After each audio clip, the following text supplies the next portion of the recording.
এখানে বাক্যে কি আছে যে আমি উত্তম মেষপালক মেষদের জন্য আপন প্রাণ সমর্পণ করে।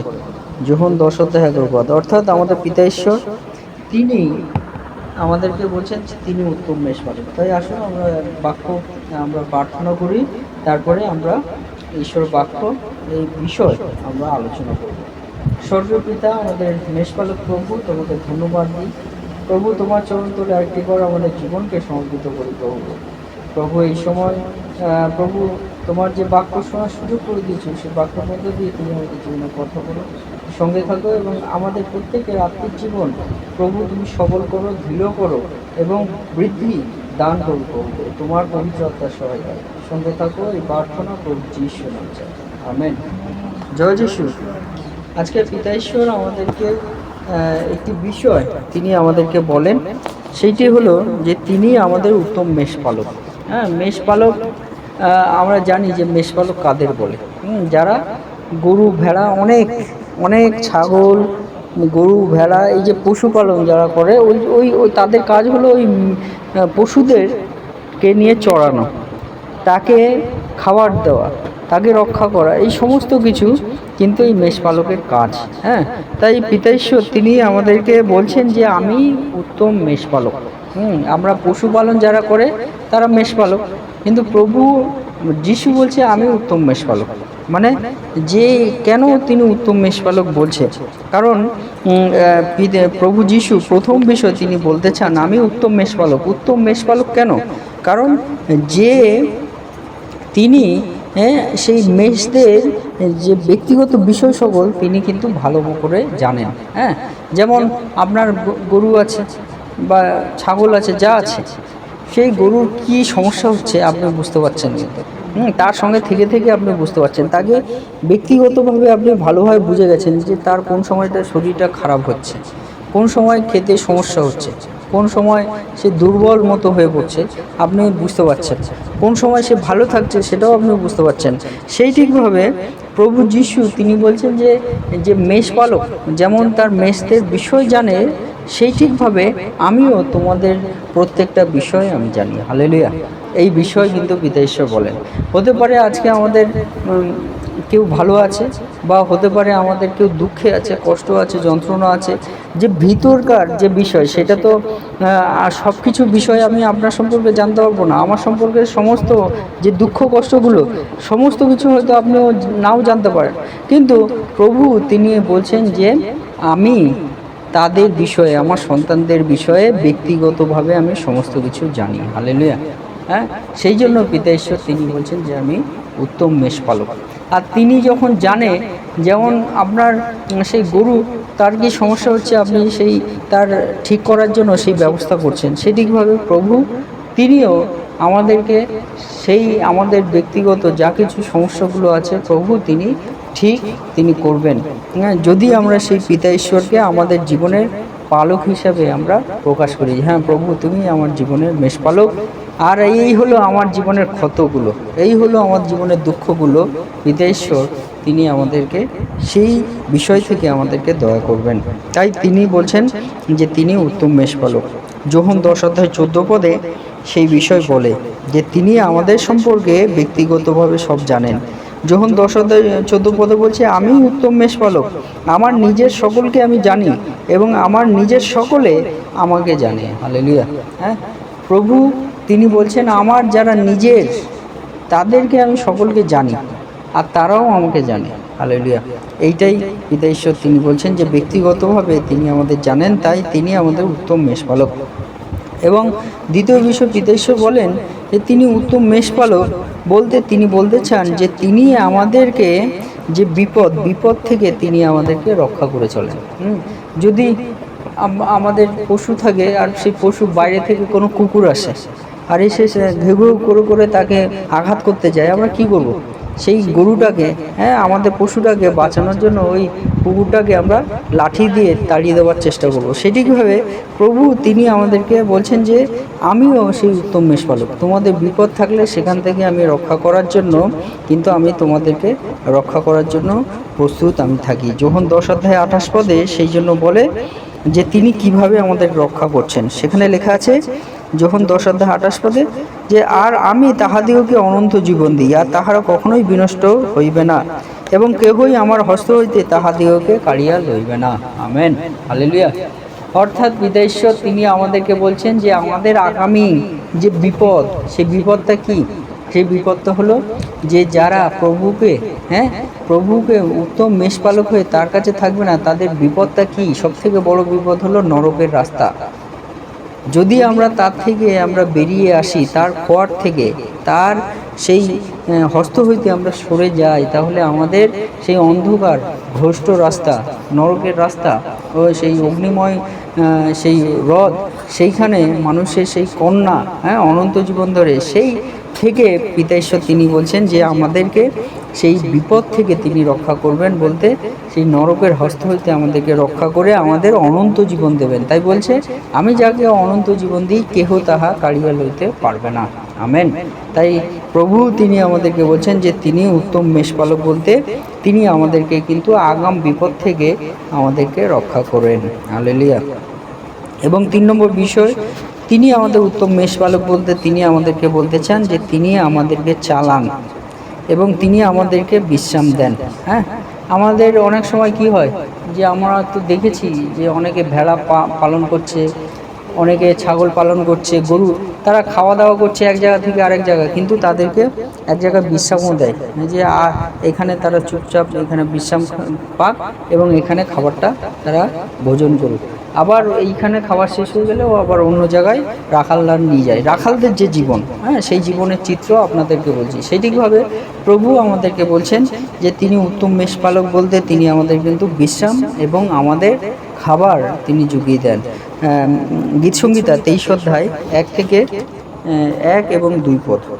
গীতসংহিতা 23 1 এবং 2 পদ, সেখানে কি বলছে যে তিনি আমাদের বিশ্রাম দেন এবং তিনি আমাদেরকে খাবার জুগিয়ে দেন, সেই জন্য তিনি আমাদের উত্তম মেষপালক। মানে তিনি জানেন আমাদের বিষয় সকল, সেই বিষয় পিতা ঈশ্বর তিনি আমাদেরকে বাক্যের মধ্য দিয়ে বলতে চান। 23 1 এবং 2 পদ, সেখানে পিতা ঈশ্বর বলছে যে সদাপ্রভু আমার পালক, আমার অভাব হইবে না। তিনি তৃণভূষিত চরানিতে আমাকে শয়ন করান, তিনি বিশ্রাম জলের ধারে ধারে আমাকে চালান। আমেন।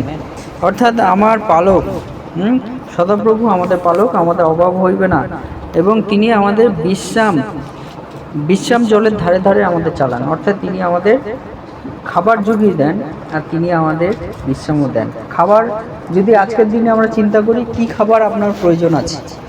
আজকের দিনে আপনি কাজ করছেন, ধান চাষ করছেন, ওই চাল আপনি খাবার হিসেবে ভোজন করছেন, কিন্তু পিতা ঈশ্বর আজকের দিনে আমাদের আরেকটি বিষয় বলছেন, আমাদের আরেকটি খাবার প্রয়োজন আছে, সেটা হলো আত্মিক খাবার। যে খাবার আমরা চাষ করতে পারি না, যে খাবার প্রভু একমাত্র আমাদের দেন, সেই খাবার আমরা এই বাইবেল থেকে, ঈশ্বরের বাক্য থেকে আমরা পাই। হালেলুয়া। সেই আত্মিক খাবার যদি আমাদের না থাকে জীবনে, তাহলে কিন্তু আমাদের জীবনে অভাব হবে, আমাদের জীবনে বিশ্রাম থাকবে না। আমরা অনেক সময় কি, আমরা জাগতিক জীবনে যখন ছিলাম তখন চঞ্চল ছিলাম, আমাদের মন সবসময় চঞ্চল ছিল। কি খারাপ, কি ভালো মন্দ, কি ক্ষতিকর বিষয় সকল, ওইগুলো নিয়ে আমাদের চিন্তা। ভালো ভালো বিষয়ে আমরা কম চিন্তা করতাম, আমরা আলোচনা করতাম খারাপ বিষয়গুলো নিয়ে বেশি, আমরা ভাবতাম খারাপ বিষয়গুলো নিয়ে, আমরা কাজ করতাম খারাপ বিষয় নিয়ে, এইগুলো নিয়ে আমাদের মন বেশি থাকতো। তাহলে কি, আমাদের জীবনে বিশ্রাম বলে কিছু ছিল না। ঘুমের সময় হয়তো আমরা ভাবতাম ও তার সঙ্গে ওই কথাটা, খারাপ কথাটা বলা বাকি আছে, তাকে ওই জানানোটা বাকি আছে, ওই পাড়ার ওই দাদাকে, ওই বৌদিকে ওই বিষয়টা আমাদের জানানো বাকি আছে, সেই কাজটা করেছিল, আমাদের জানাতে হবে না। রাতের বেলা ঘুমের সময় আমরা খারাপ চিন্তা আমাদের মন নিয়ে থাকছি, কিন্তু প্রভু চরণতলে যখন আমরা আসছি, প্রভু কিন্তু আমাদেরকে খাবার জুগিয়ে দিয়েছে, আত্মিক খাবার, যেইভাবে আমরা সুন্দর, সুস্থ এবং সুন্দরভাবে চলবো, এবং আমাদের সেই চিন্তাগুলো, সেগুলো কিন্তু মন্দ চিন্তাগুলো সরিয়ে দিয়ে আমাদের সুন্দর চিন্তা দান করেছে। এবং প্রভু বলেছে যে তুমি প্রত্যেক দিনের খাবারের জন্য তুমি চিন্তা করো না। মানে প্রভু আমাদের বলছে চিন্তা আমাদের জীবন থেকে সরিয়ে রাখতে, আমরা যেন প্রভুকে আমাদের জীবনে শান্তি এবং সন্তুষ্টির জন্য আমরা ধরে রাখি যে প্রভু তুমি আমাকে দয়া করো, তুমি আমাকে চালাও, তুমি আমাকে জুগিয়ে দাও। হ্যাঁ, সেই রকম কিন্তু প্রভু তিনি আমাদের বলছেন যে উত্তম মেষপালক, যে খাবার তিনি দিয়েছেন সেই খাবার কিন্তু আমরা আর কোথাও থেকে আমরা পাই না, আর কোথা থেকে আমরা পেতে পারি না, কারণ তিনি উত্তম মেষপালক। আর বলছে তার মতো মেষপালক আর এই জগতে কেউ নেই, একমাত্রই মেষপালক তিনি হলেন প্রভু যিশু। আমেন। এবং 4 নম্বর বিষয় বলতে চাই যে উত্তম মেষপালক মানে তিনি কিন্তু কি করে, তিনি কিন্তু যারা হারিয়ে যায় তাকে খোঁজার চেষ্টা করে। বাইবেলে লেখা আছে লুক 15:4 বলছে আমার 99 জন ধার্মিকের থেকে 100 জন ধার্মিকের মধ্যে যদি একজন যদি সেই ঈশ্বর থেকে দূরে চলে যায়, অধার্মিক হয়ে যায়, তাকে আমি খোঁজার জন্য বেশি আমি তৎপর হই। মানে একটি গল্প বলতে চাই যে একজন রাখালের 100টা ভেড়া আছে বা 100টা গরু আছে, তার সেই ঘরের মধ্যে ওই 100টা ভেড়া ওইখানে থাকছে, কিন্তু তার মধ্যে একটা হারিয়ে গেছে। সেটা নতুন ভেড়া নেওয়ার পরে সেটা যখন খাবার খাইয়ে ঘরে নিয়ে এসছে, তার মধ্যে দেখা যাচ্ছে যে 99টা ঢুকে গেছে, একটা আর খুঁজে পাচ্ছে না রাখাল তো চিন্তায় পড়ে গেছে। কিন্তু সেই সময় অন্যরা বলছে ও ঠিক আছে, ও ছেড়ে দাও, একটা গেছে দরকার নেই, 99টা তো তোমার আছে। হ্যাঁ, 100টার মধ্যে একটা হারিয়ে গেছে, 99টা আছে। কিন্তু রাখাল তিনি উদ্বিগ্ন, ঠিক আছে হারিয়ে গেছে, কিন্তু সে কি অবস্থায় আছে সেটা আমার আগে দেখা দরকার। সেই রাখাল কিন্তু 99টা ভালো ভেড়াকে রেখে দিয়ে, সে ঘরে রেখে দিয়ে কিন্তু সে তার একটা যেটা হারিয়ে গেছে তাকে খোঁজার জন্য বেরিয়ে পড়েছে। এবং বেরিয়ে যখন খুঁজতে লাগছে, সেই দেখা যাচ্ছে যে একটা ঝোপের মধ্যে ওই ভেড়া আওয়াজ করছে। হ্যাঁ, সেই আওয়াজটা করছে, আর সে গিয়ে দেখে কি ঝোপের মধ্যে এক জায়গায় কাটা বনের মধ্যে আটকে গেছে, সেখান থেকে আর বেরাতে পারছে না। আর তখন ওই রাখাল কী করলো, ওই ভেড়াকে কাটা বন থেকে ওখান থেকে ছাড়িয়ে আবার সুন্দরভাবে গৃহে নিয়ে আসলো, এবং সেই দিন সেই রাখাল আনন্দ করলো। সেটিভাবে প্রভু যিশু তিনি বলছে যে আমার 99 জন ধার্মিকের মধ্যে একজন যদি আমার থেকে দূরে চলে যায় এবং তাকে খুঁজে এনে যে আনন্দ স্বর্গে হয়, এরকম আনন্দ আর কোথাও হয় না। আমেন। অর্থাৎ প্রভু আমাদেরকে বলছে যে আমরা যদি প্রভু থেকে হারিয়ে গেছি, আর এই যে আমরা প্রভুতে এখন এসছি, এটাই প্রভু স্বর্গে আনন্দ হচ্ছে। কেমন আনন্দ, মানে সেই যে একটা আমরা হারিয়ে গেছি, ওই ভেড়া যেমন হারিয়ে গেছে, কাটা বনের মধ্যে ফেসে গেছে, ওইটা কি প্রভু আমাদেরকে বলছে, ওইটা আমাদের জগতের বিষয় সকল আমাদেরকে আটকে রেখে দিয়েছিল। জগতের যে রীতি, যে ব্যবস্থা, যে নিয়ম, এইগুলো আমাদেরকে আটকে রেখে দিয়েছিল। সেই আটকা থেকে প্রভু আমাদেরকে ছাড়িয়ে নিয়ে এসেছে। সেই ঠিকভাবে প্রভু আমাদেরকে বলছেন যে তুমি যদি হারিয়ে যাও, তোমাকে উদ্ধার করে, তোমাকে এই সমাজের যে রীতিনীতি নিয়ম, সেই থেকে তোমাকে উদ্ধার করে সেই প্রভুর গৃহে আনাটাই হলো প্রভুর লক্ষ্য। তাই এইটাই বলছে যে উত্তম মেষপালক তিনি একটা জন যদি হারিয়ে যায়, তার জন্য তিনি চিন্তা করে। হালেলুয়া। সেই বিষয় কিন্তু পিতা ঈশ্বর তিনি আমাদের এই বাক্যের মধ্য দিয়ে বলে। এবং শেষে বলতে চাই যে উত্তম মেষপালক তার মেষের জন্য কিন্তু জীবনও দিয়ে দেয়। যদি কোনো বাঘ আসে বা সিংহ আসে, হ্যাঁ, তার যে যত ভেড়া আছে, সেই ভেড়া, যেমন রাজা দাউদের একটি বিষয় বলি, রাজা দাউদ নাম শুনেছেন তো রাজা দাউদের? রাজা দাউদ যখন ছোটোবেলা ছিল, সে তখন পশুপালন করত, এবং সেই পশুপালনের সময় একটা সিংহ চলে এসছে। পাহাড়ি এলাকা, তাদের জায়গা আমাদের যেমন সমতল ভূমি, রাজা দাউদ যেখানে থাকতো পাহাড়ি জায়গা, সেখানে সিংহ চলে এসছে। আর সিংহ এসে সেখানে ওই পশুদের, সেই খেতে সেখানে আসছে। আর সেই রাজা দাউদ কিন্তু সেই সিংহর সঙ্গে লড়াই করে সেই সিংহকে হারিয়ে দিয়ে আসে। সেই সময়ের কথা বলছি। আর সেই পশুদের রক্ষা করে। সেইটিভাবে আজকে আপনাদেরকে বলি যে প্রভু ঠিক এই রকম বিষয় যে তিনি কিন্তু আমাদের জন্য আহত হয়েছে। আমাদের জন্য তিনি ক্রুশে বলিদান দিয়েছে আমাদেরকে রক্ষা করার জন্য। যোহন 10:11 এখানে বলে যে আমি উত্তম মেষপালক মেষদের জন্য আপন প্রাণ সমর্পণ করে। আমেন। তাই উত্তম মেষপালক কি? অনেকে আছে যে দেখা যাবে যে তার ভেড়া, গরু, ছাগল এগুলো আছে, সেটা পালন করতে গিয়ে হঠাৎ বাঘ চলে আসলো, সে পালিয়ে চলে যাবে, রাখাল। সে বলবে ওই একটা একটা দুটো চারটে ভেড়ার জন্য আমি আমার জীবন দেবো, এটা তারা মানবে না। কিন্তু প্রভু যিশু তিনি আমাদের একটা দুটো নয়, যতজন আমরা এই জগতে মানুষ আছে সকলের জন্য তিনি যে ভাববে যে কত লাখ লাখ লোক আছে তাদের জন্য আমি জীবন দিয়ে দেবো। কিন্তু প্রভু যিশু তিনি কিন্তু আমাদেরকে উত্তম মেষপালক হয়ে তার জীবনটা দিয়েছিল যাতে আমরা বাঁচতে পারি, এখানে বাক্যে লেখা আছে। তাই তিনি বলছে উত্তম মেষপালক। এই জায়গাটাই কিন্তু বলছে যে শেষ কথা, এবং এই জায়গাটায় কেউ কিন্তু এগাতে পারে না, যেটা প্রভু যিশু এগিয়েছিল, যে তিনি আমাদের সকলের জন্য নিজের প্রাণটা দিয়েছিল উত্তম মেষপালক হয়ে, যে আমার মেষরা, আমার ভেড়া, আমার যেসব ভেড়া মেষ আছে তারা যেন বাঁচে, অর্থাৎ আমরা মনুষ্য জাতি যাতে আমরা বাঁচি, তাই তিনি তার জীবনটা দিয়েছিলেন। তাই বলছেন যে তিনিও উত্তম মেষপালক। আমেন। তাই এই বাক্যের মধ্য দিয়ে এটি বিষয় বলতে চাই যে আসুন আমাদের যে উত্তম মেষপালক, এই মেষপালক যে তার নিজের জীবন দিয়েছে, সেই মেষপালকের চরণতলে আমাদের জীবনকে রাখি। তিনি অবশ্যই যে বলেছেন যে আমি স্বর্গে যাচ্ছি এবং তোমাদের জন্য গৃহ প্রস্তুত করছি, আমি যখন দ্বিতীয় আগমনে আবার আসব তোমাদেরকে আমি নিয়ে যাব। তাই এই মেষপালককে বিশ্বাস করা যায়, যে নিজের জীবন দিয়ে দিতে পারে, সেই মেষপালককে বিশ্বাস করা যায় যে তিনিই আমাদেরকে উদ্ধার করবেন, তিনি আমাদেরকে স্বর্গীয় জীবন দেবেন।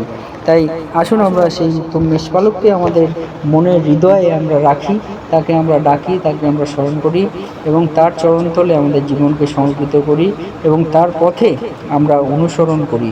ঈশ্বর তার বাক্যে আমাদের প্রত্যেককে আশীর্বাদ যুক্ত করুন। আমেন। জয় যিশু। এক দেহে বাঁধো প্রভু, এক প্রাণে রাখো, ঘৃণার দেয়াল ভেঙে দাও, ক্ষমা দিয়ে ঢাকো।